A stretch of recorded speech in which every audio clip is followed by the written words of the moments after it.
What's up guys, welcome to Munchkin's Gaming, where we take your gaming to the next level. This is Munchkin's logging in to bring you another Dissidia Final Fantasy Opera Omnia video, and welcome back to another Should You Pull video, where I give you my opinions for upcoming banners coming to the global version of the game for Dissidia Opera Omnia.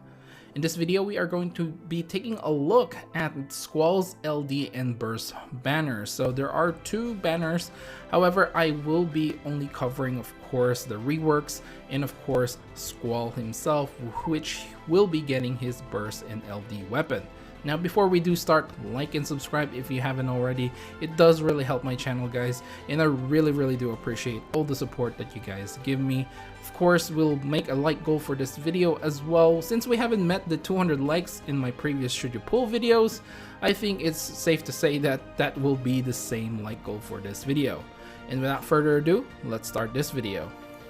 Alright guys, the first thing that we are going to be taking a look at is Auron's rework, which he will be getting at the time of the release of this event.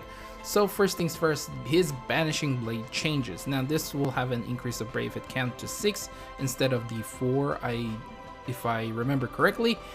It will get a 120% max brave overflow, will have a 50% splash damage to all non-targets, and will also inflict the initial and max brave down debuffs on all enemies, and it will extend its duration by 1 turn. So you no longer need his 15 CP to apply these debuffs. So this will also improve the max brave down debuff as well as granting him with a new buff called Bushido for 8 turns. This will increase his max brave and attack. Now he will also have access to his brave attack plus, which I don't think is new. However, this will be a 3-hit brave and will have an increase in potency.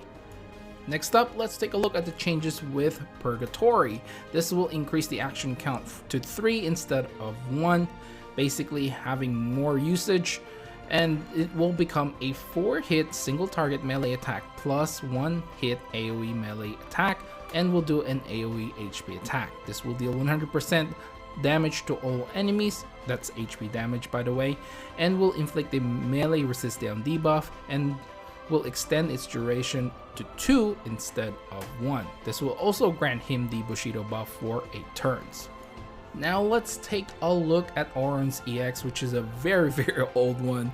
So this is going to give him the EX ability called Dragon Fang, which is going to be a 2-hit AoE Brave plus HP attack. This will be a split HP damage to all enemies and will increase the Brave damage to when attacking a single target. This will also inflict a melee resist down debuff to all targets for 3 turns, as well as delaying them by 1 turn. This will grant him a physical attack up buff for 6 turns and will have a slow recast speed. At 1 out of 3, this will increase the brave damage dealt, and at 2 out of 3, increasing the brave damage dealt to when there's only a single target, and at 3 out of 3 will increase the recast speed. Now once you have realized this weapon, at 0 out of 3, this will become a 2-hit AoE melee brave plus AoE HP attack delivered twice. This will have an increase in potency and will have a 120% max brave overflow limit. This will also extend the duration of the melee resist down by 1 extra turn and increasing his physical attack up duration by 2 turns. He will also finally have an HP attack plus, which is took a while. Now this is going to be a 3-hit AoE melee brave plus single target HP attack, and will have an increase in potency when there's only 1 target. This will have 120% max brave overflow as well as a 20% splash HP damage. Now at 1 out of 3, this will increase his max brave by 80% and his attack by 40%. At 2 out of 3, this will actually increase the recast speed for his EX ability. And when the quest starts, he will have his Bushido and physical attack up buff for 8 turns, as well as filling up his EX gauge to the max at the start of the quest. And finally, at 3 out of 3, this will become a 3-hit AoE melee brave plus AoE HP attack that is delivered twice. This will have an increase in potency as well as having a 200% max brave overflow limit and raising his brave by 20% after the first HP damage. This will also deal 100% HP damage to all targets on the second HP attack. The bonus sphere for this one is going to be a debuff success short range, attack up long. God, how did they make this name so dang long? So basically, when inflicting a debuff, this will raise your melee attack by 15% for 6 turns. Alright guys, so after hearing all this information regarding Auron's rework and of course his realization, how much ingots should you be investing on Auron if you do decide that you like Auron and want to use him moving forward? Honestly guys, this is one of those rare occasions where I would actually say either go max or don't realize him at all. Honestly, Auron has been benched for a very long time, and with his realization and rework, unfortunately I just don't think there's enough that he brings along that warrants you maxing him out, you know, unless he's a favorite of yours. The melee resist down debuff is nice. He's only on a short list of characters. I can't even remember on top of my head who actually does that as well, but there are a lot of different Imperialers now, which with the elemental Imperial being more prioritized more than the actual melee range and magic resist down debuff. So honestly, go home or go big when it comes to Auron. Minimum 0 out of 3. Like I said, if you just need the ingot, you might as well invest on this one. If you really need that ingot for someone else, honestly I would have said don't realize at all. But at 0 out of 3, he does have his HP attack, which is nice. Probably some of you may argue you can actually go 2 out of 3. At least his EX will be filled up on that, you know, at that point. But I would really argue just going 3 out of 3. You might as well go there, because the extra damage that you get from the 3 out of 3, especially the brave damage, he doesn't do a lot of brave damage, let's be honest. So if there's only a single target, it's highly unlikely that you're actually filling up his brave or actually using that max brave overflow to its full potential. So you really need to go 3 out of 3 if you really want to maximize him. Well, of course that's the max, but I do believe like either go home or go big with Auron. Okay guys, it's now time to move on to a brand new weapon, which is going to be Squall's LD weapon. So this will give him the ability called Rough Divide, which will have 2 uses. This is going to be an 8-hit AoE range brave plus HP attack, and it will increase the brave damage dealt where there's only a single target. This will have a 180% max brave overflow, and as well as an 80% splash damage to all non-targets. This will also grant him the Solitary Lion buff for 5 turns, as well as granting him 1 level of Roaring Hammer, which a maximum of 3.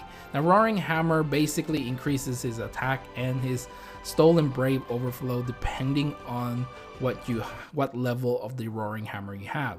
So at 1 it's 20% for attack, 10% for the Brave overflow. At 2 it's 40% for the attack and 20% for the overflow. And finally at 3 it's 60% on his attack and 30% on the overflow. Now the nifty thing about Roaring Hammer is actually when it's dispelled, the stack count is still there basically. So even though it's gone, the effects still remains, which is very unique. Now at 1 out of 3, this will raise Squall's attack by 20% and increasing the brave damage dealt by Rough Divide by 10%. At 2 out of 3, this will again increase his attack by another 20%, and the Roaring Hammer duration will extend up to 8 turns after using Rough Divide. And when the quest starts, he will have access to 5 turns of his Solitary Lion, Max Brave up, and Attack up buff. And finally at 3 out of 3, this will raise his attack again by another 20% and increasing the Rough Divide usage by 1. While Solitary Lion is active, he will have access to his Brave Attack plus plus and HP Attack plus plus. His Brave Attack plus plus is going to be a 3-hit single target melee brave attack plus 2 AoE melee brave attack. His HP attack plus plus is going to be a 3-hit melee brave plus HP attack, as well as having a 120% max brave overflow limit, as well as having a 50% splash damage to non-targets. Now let's finally talk about Squall's Burst, which is the blasting edge weapon. This will give him the burst, command ability called Blasting Zone. This is going to be 15-hit AoE melee plus AoE HP attack. This will increase the brave damage dealt by 60% when there's only a single target. The HP damage, however, is going to be split equally amongst all enemies. The max brave damage limit will increase by 20%, being 11,998. I really had to think there for a moment for each brave attack. And the max obtainable brave plus HP damage limit is going to be increasing by 100%, which will be a total of 199,998 damage, which is going to be the max. Now, after the burst, basically the burst phase finishes, you will have 4 turns of a party-wide burst effect. When using the abilities that deal HP damage to non-targets, this will increase the HP damage dealt to the main target by 50%. Alright guys, so instead of going through investment on Squall, because with the LD and the burst weapon actually not needing any investment at all except for your gems or in your tickets, of course, and the LD only using power stones, I think I should just summarize what I think of Squall's LD and burst overall. So to me, this just further enhances what Squall already does. We already know he's a damage dealer. He's a selfish damage dealer. He buffs himself quite good enough, and he deals a lot of damage as much as he can. He doesn't really have any party-wide effects that can help other party members. His main job is to do damage, and that's what he does best. And with his LD and burst, again, just further enhances this. Now, the question that a lot of people are probably asking is, will we actually get Squall's rework? Now, I have to say, in my opinion, probably not. So if you haven't been following the JP version of the game, Squall actually gets a rework there. But I don't think we are going to be getting this because I think the rework is more so tied with the level 80 awakening for Squall and the LD boards.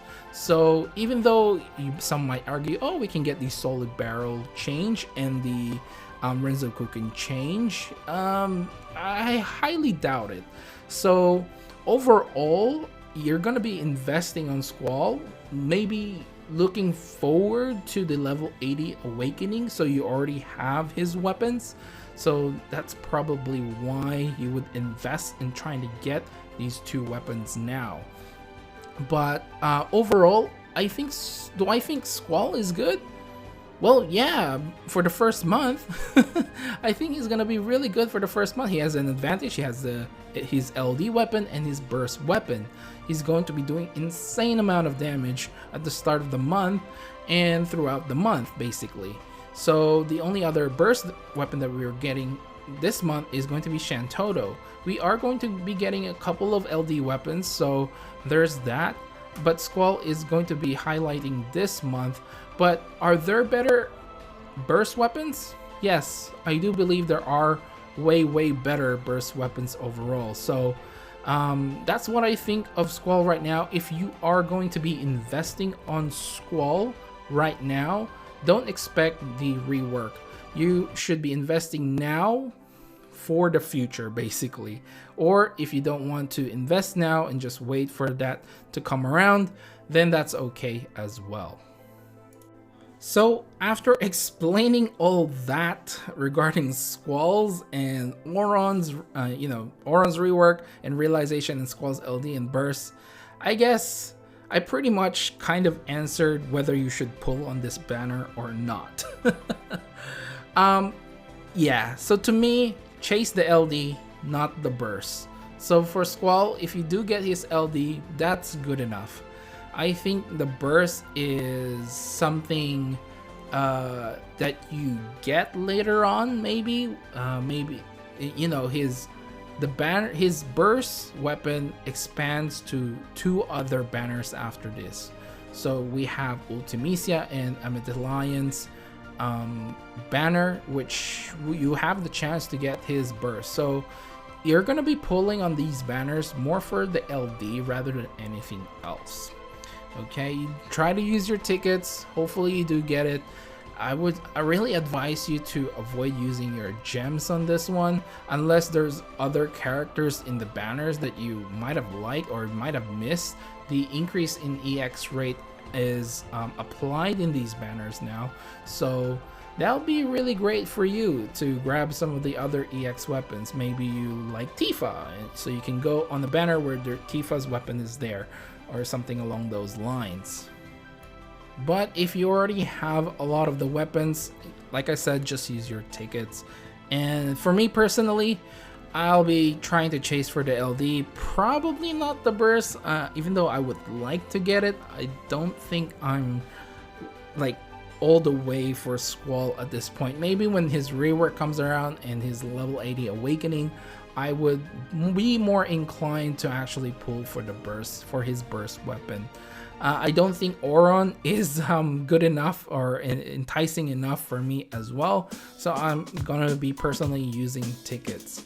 I might use one multi. I do believe we do get a free multi on this one, so I might use an extra multi just for the lulz, for the YouTube stuff, you know. I know a lot of people prefer that I keep pulling and pulling. So anyway, those are my thoughts on these banners. And that is it for the end of this video. Please do remember to click like. Don't forget to hit that like button and subscribe as well, because it does really help my channel, guys, and I really do appreciate all the support that you guys give me. Remember, we do have a like goal for this one. It's going to be 200 likes, and I would really be extremely happy if we actually reach 200 likes, because we haven't met that goal just yet. So I would really appreciate it if we do get there. Make sure to leave down in the comments below what you think of this banner, and of course, if you disagree with me, just do it nicely, okay? Anyway, follow me on Twitter and on Facebook at Munchkins Gaming. This is Munchkins logging off, and I'll see you guys in the next level.